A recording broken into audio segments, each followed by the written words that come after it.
Hello friends, स्वागत है आप सभी का अपने यूट्यूब चैनल परफेक्ट स्ट्रेटेजीज में। दोस्तों, आज हम लोग प्रैक्टिस सेट करने वाले हैं भारतीय संविधान में जो चैप्टर है मूल अधिकार यानी कि फंडामेंटल राइट्स।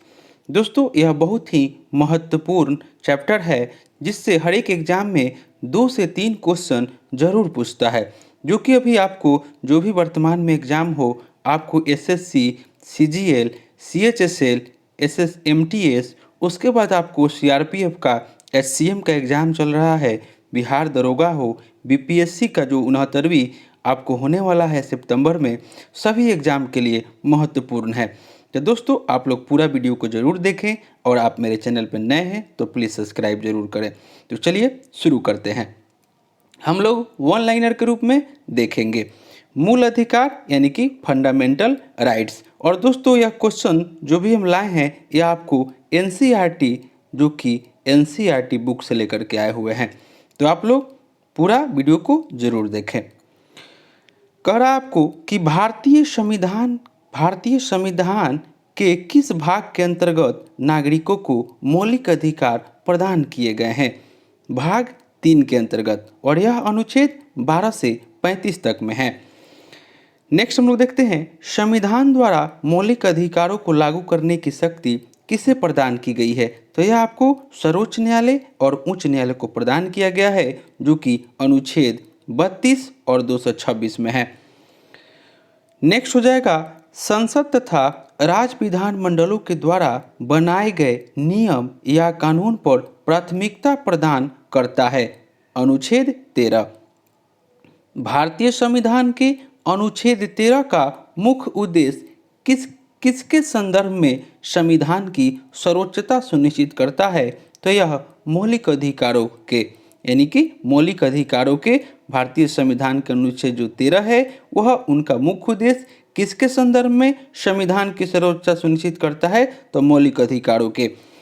नेक्स्ट देखते हैं भारतीय संविधान में समानता के अधिकार। भारतीय संविधान में समानता के अधिकार का विस्तार किन अनुच्छेदों में है। तो यह आपको अनुच्छेद 14 से 18 तक में है। भारतीय संविधान का कौन सा अनुच्छेद विधि के समक्ष समता के अधिकार से संबंधित है। भारतीय संविधान का कौन सा अनुच्छेद विधि के समक्ष समता के अधिकार से संबंधित है। तो यह अनुच्छेद 14 हो जाएगा। नेक्स्ट है धर्म, मूल वंश, जाति, लिंग या जन्म स्थान के आधार पर विभेद का प्रतिषेध किस अनुच्छेद में है। तो यह अनुच्छेद 15 में है। भारतीय संविधान की प्रस्तावना में प्रयुक्त जो है समाजवाद शब्द को किस अनुच्छेद के साथ समग्रता में रखकर सर्वोच्च न्यायालय के द्वारा समान कार्य के लिए समान वेतन का मौलिक अधिकार प्रदान किया गया है। तो यह आपको अनुच्छेद 14 तथा 16 हो जाएगा। नेक्स्ट देख लेते हैं क्वेश्चन करा कि भारतीय संविधान के अनुच्छेदों में से कौन सा एक लोक नियोजन के विषय में भारत के सभी नागरिकों को अवसर की समानता की गारंटी प्रदान करता है। यह आपको अनुच्छेद 16 का 1 और 16 का 2 जो है यह आपको अवसर की समानता लोक नियोजन के विषय में भारत के सभी नागरिकों को अवसर की समानता की गारंटी प्रदान करता है। अनुच्छेद 16 का 1 और अनुच्छेद 16 का 2। नेक्स्ट हो जाएगा संविधान के किस अनुच्छेद के अंतर्गत अस्पृश्यता यानी कि छुआछूत का उन्मूलन किया गया है। तो अनुच्छेद 17 हो जाएगा। अनुच्छेद 18 का संबंध है उपाधियों के अंत से। भारतीय संविधान के किस अनुच्छेद में वाक एवं अभिव्यक्ति की स्वतंत्रता के मूल अधिकार का प्रावधान किया गया है। तो यह आपको अनुच्छेद 19 में किया गया है। वाक एवं अभिव्यक्ति की स्वतंत्रता के मूल अधिकार का प्रावधान अनुच्छेद 19 में किया गया है। भारत के संविधान में प्रेस की स्वतंत्रता का प्रत्यक्ष प्रावधान नहीं है, परंतु यह स्वतंत्रता किस अनुच्छेद में अंतर्निहित है। तो यह आपको अनुच्छेद 19 के ए में अंतर्निहित है। नेक्स्ट देख लेते हैं अनुच्छेद 19 के अंतर्गत 6 स्वतंत्रताएं हैं, जो कि उसको हम लोग बारी बारी से देख लेते हैं। वाक और अभिव्यक्ति की स्वतंत्रता, वाक और अभिव्यक्ति की स्वतंत्रता अनुच्छेद 19 के 1 के ए में है। शांतिपूर्ण हथियार रहित सम्मेलन का अधिकार अनुच्छेद 19 के 1 के बी में है। संगम या संघ या सहकारी समिति बनाने का अधिकार अनुच्छेद 19 के 1 के सी में है। भारत के राज्य क्षेत्र में आवागमन की स्वतंत्रता अनुच्छेद 19 के 1 के डी में है, जो कि आज के एग्जाम में सीआरपीएफ का जो हेड कांस्टेबल का एग्जाम हुआ था उसमें यह क्वेश्चन पूछा हुआ था कि भारत के राज्य क्षेत्र में आवागमन की स्वतंत्रता संविधान के अनुच्छेद 19 के 1 के डी में है, जो कि यही आपका क्वेश्चन आया हुआ था। नेक्स्ट हो जाएगा, भारत के किसी भाग में निवास करने और बसने का अधिकार अनुच्छेद 19 के 1 के ई में है, और आपको अनुच्छेद 19 के 1 के जोन एफ है उसको समाप्त कर दिया गया है। फिर देख लेते हैं, कोई वृत्ति या जीविका व्यवसाय या व्यापार करने का अधिकार अनुच्छेद 19 के 1 के जी में है। भारतीय संविधान के किस अनुच्छेद के अंतर्गत यह प्रावधान किया गया है कि किसी अपराध के अभियुक्त को स्वयं अपने विरुद्ध गवाह बनने के लिए बाध्य नहीं किया जा सकता? यह आपको अनुच्छेद 20 के सी में है। नेक्स्ट देख लेते हैं, संविधान का कौन सा अनुच्छेद दोष सिद्धि के संबंध में अभियुक्तों को दोहरे दंड एवं अभिशासन में स्व अभिशासन, संविधान का कौन सा अनुच्छेद दोष सिद्धि के संबंध में अभियुक्तों को दोहरे दंड एवं स्व अभिशासन से संरक्षण प्रदान करता है? तो यह आपका अनुच्छेद 20 हो जाएगा। नेक्स्ट हो जाएगा, भारतीय संविधान का कौन सा अनुच्छेद व्यक्ति की विदेश यात्रा के अधिकार को संरक्षण प्रदान करता है? अनुच्छेद 21 हो जाएगा। मौलिक अधिकारों के अंतर्गत कौन सा अनुच्छेद बच्चों के शोषण के विरुद्ध प्रावधान से संबंधित है? यह अनुच्छेद 24 हो जाएगा। अनुच्छेद 24। भारतीय संविधान के अनुच्छेद 25 में प्रयुक्त हिंदू शब्द में बौद्ध, जैन, सिख धर्म सम्मिलित है। भारतीय संविधान के अनुच्छेद 25 में प्रयुक्त जो हिंदू शब्द है उसमें बौद्ध, जैन और सिख धर्म सम्मिलित है। भारतीय संविधान के अनुच्छेद 32 के अंतर्गत कौन से अधिकार परिवर्तित किए जा सकते हैं? यह आपका मौलिक अधिकार है। मौलिक अधिकारों का संरक्षक कौन है? तो न्यायपालिका। डॉक्टर भीमराव अंबेडकर ने मौलिक अधिकारों में से किसे संविधान का हृदय एवं आत्मा कहा है? यह आपको संवैधानिक उपचारों का अधिकार यानी कि अनुच्छेद 32 हो जाएगा। सभी धर्मावलंबियों को धार्मिक संस्था की स्थापना और धार्मिक कार्यों के प्रबंधन का अधिकार प्राप्त है, अनुच्छेद 26 के अंतर्गत।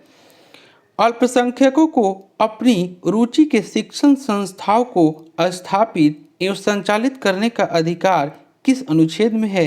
यह अनुच्छेद 30 के 1 में है। दोस्तों, आप इतना प्रैक्टिस सेट जब आप लोग कर लीजिएगा तो आपको मौलिक अधिकार से कोई भी क्वेश्चन नहीं छूटने वाला है। व्यक्तिगत स्वतंत्रता के अधिकार के लिए कौन सी याचिका दायर की जा सकती है? यह आपको बंदी प्रत्यक्षीकरण है। संसद को मौलिक अधिकारों में संशोधन का अधिकार किस वाद में निर्णय के आधार पर प्राप्त हुआ? केशवानंद भारती बनाम केरलवाद 1973 ईस्वी। संपत्ति के मौलिक अधिकार को किस संविधान संशोधन के द्वारा मौलिक अधिकारों की श्रेणी से हटाकर केवल वैधानिक अधिकार बनाया गया? यह आपको 44वें संशोधन 1978 के द्वारा 44वें संशोधन 1978 के द्वारा संपत्ति के मौलिक अधिकार को आपको संविधान संशोधन के द्वारा आपको मौलिक अधिकारों की श्रेणी से हटा करके वैधानिक अधिकार बनाया गया, यानी कि 44वें संशोधन 1978 के द्वारा। वर्तमान समय में भारतीय संविधान के अंतर्गत संपत्ति का अधिकार किस प्रकार के अधिकार है? तो यह आपको वैधानिक अधिकार है।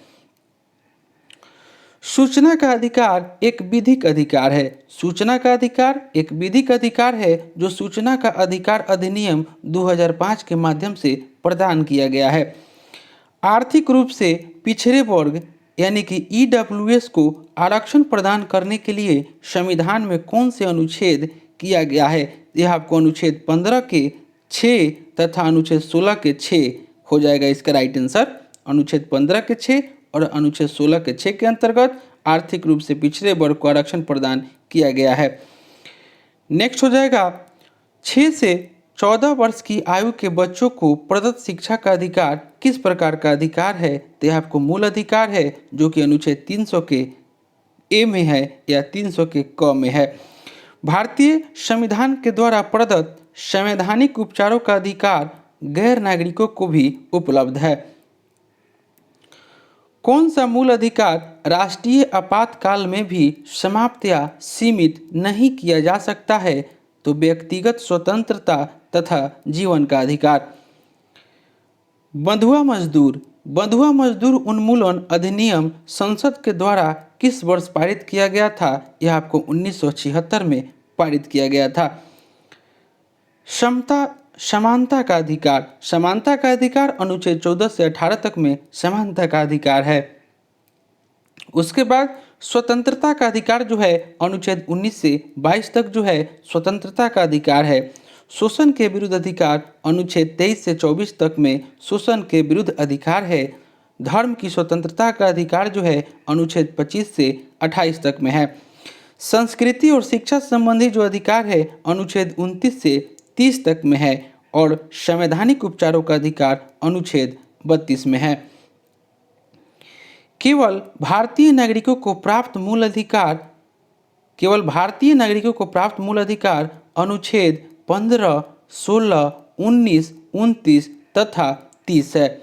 यह जो है केवल भारतीय नागरिकों को प्राप्त मूल अधिकार है। कौन कौन है? तो 15, 16, 19, 29 तथा 30 है। और भारतीय और विदेशी नागरिकों को प्राप्त मूल अधिकार यानी भारतीय और विदेशी नागरिकों को प्राप्त जो मूल अधिकार है वह है अनुच्छेद 14, 20, 21, 21 के ए, 22, 23, 24, 25, 26, 27, 28 यानी कि इतना अनुच्छेद जो है वह भारतीय और विदेशी दोनों को प्राप्त है और केवल भारतीय को 15, 16, 19, 29 तथा 30 प्राप्त है। नोट में देख लेते हैं भारतीय संविधान में आर्थिक समानता के मौलिक अधिकार में सम्मिलित नहीं है। तो दोस्तों यह प्रैक्टिस सेट जो हम लेकर आए थे यह आपको मौलिक अधिकार से संबंधित महत्वपूर्ण क्वेश्चन था जो कि आपके आने वाले जो भी एग्जाम होगा उसके लिए बहुत ही महत्वपूर्ण है। तो दोस्तों आप लोग पूरा वीडियो को जरूर देखें। आप मेरे चैनल पर नए हैं तो प्लीज़ सब्सक्राइब करें, लाइक करें, दोस्तों में शेयर करें। इसी तरह आपके लिए टॉपिक वाइज नेक्स्ट हम लोग इसके बाद जो भी टॉपिक होगा उसको हम लेकर के आएंगे। तो चलिए मिलते हैं नेक्स्ट वीडियो में, तब तक के लिए धन्यवाद।